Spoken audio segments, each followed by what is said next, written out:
Hello everyone, my name is Nikki Lewis, and today I will be talking to you about Earth's climate through time. First, we'll begin by looking at two climate events in history. The first is the Mesozoic to early Cenozoic greenhouse. This was about 251 to 65 million years ago. The climate at this time was generally in greenhouse mode with little polar ice. The circulation of the sea and oceans were driven by salinity as opposed to temperature differences. There were various warm and cold intervals, with fossil evidence showing warmer temperatures at high latitudes, but also extensive near-polar forests. These climate conditions were caused by temperature spikes, which caused biotic changes and changes in carbon isotopes. Massive transfers of carbon from rock reservoirs into the atmosphere and ocean systems caused ocean acidification and warming. And this initial warming then triggered large-scale dissociation of methane hydrates from the seafloor. This era provides us with data on causal and controlling mechanisms of our current climate, because the biota is closer to present and therefore easier for scientists to interpret, but also because there is widespread oceanic records buried under our present ocean floors, which can accompany this biota, providing us with even more climate data. Now we'll look at the development of the Cenozoic ice house. This occurred in several steps. First, in the early Oligocene, notably the cooling and deacidification of oceans caused increased ice in Antarctica at this time.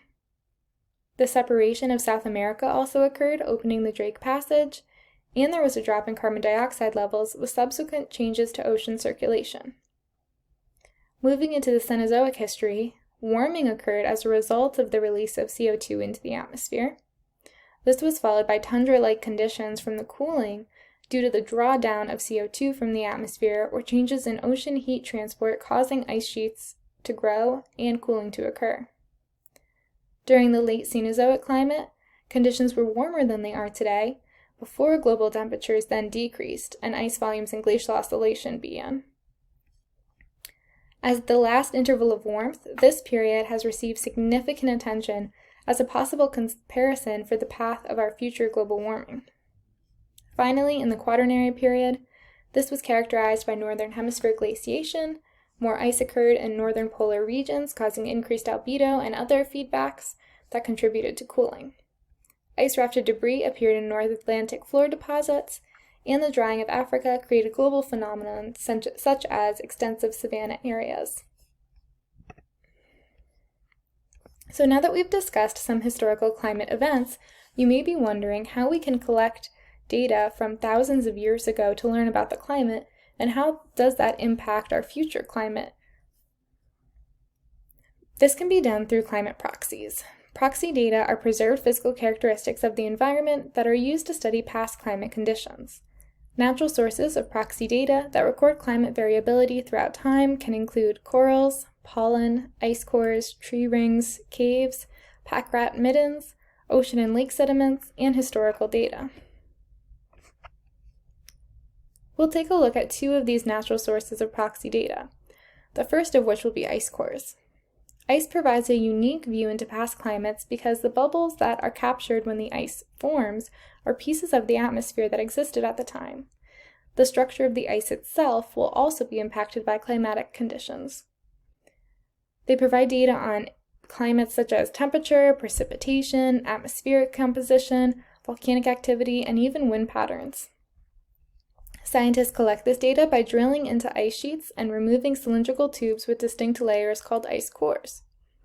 A strength of this proxy data is that it provides environmental data to reconstruct the climate hundreds to thousands of years ago, which in some cases, such as at Earth's highest altitudes and latitudes, is the only environmental data available for scientists to study climate history. A weakness, though, is that to collect ice cores, extensive technology, endurance, and persistence is required. Scientists need to travel to ice sheets in places such as Antarctica and use a special drill to bore thousands of meters into the ice to collect this data. Then, once collected and back in the lab, scientists need to wear clean suits to prevent the cores from becoming contaminated as they run a variety of analyses. The second climate proxy we'll discuss today are tree rings. Some of you may be aware that you can count the rings of a tree to learn how old it is. But the rings of a tree can also provide us with important climate data. Climate conditions influence tree growth, therefore variations in width, density, and composition of tree rings all indicate climate variations. For example, if they depend heavily on warm temperatures or lots of moisture in the growing season, the rings of a tree will be wider than when those conditions are present and narrower when they are not. Each year, a new ring forms in a tree's width. Therefore, the oldest trees hold the most data on our past climate.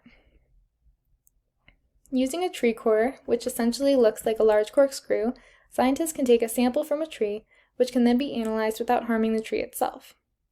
A strength of this proxy data, similar to ice cores, are that scientists can use tree rings to extend climate back hundreds to thousands of years. A weakness, though, is that collecting this data is time-intensive. Scientists need to collect a variety of samples of different trees of the same species to ensure they have a representative sample. This helps them collect the most reliable data on what the climate conditions were in that area in the past. Additionally, coring trees takes a considerable amount of effort, and it's important that trees are selected from positions that are likely to be most sensitive to environmental conditions, such as away from streams, which could mask the potential moisture sensitivity history in the annual rings. As many scientists examine proxy data all over the globe, we can get a global picture of past climate, and because this data can be hundreds to thousands of years old, it allows scientists to extend climate records back in time well before modern weather instruments were invented. By understanding the past climate, scientists can more accurately predict future changes in the climate system.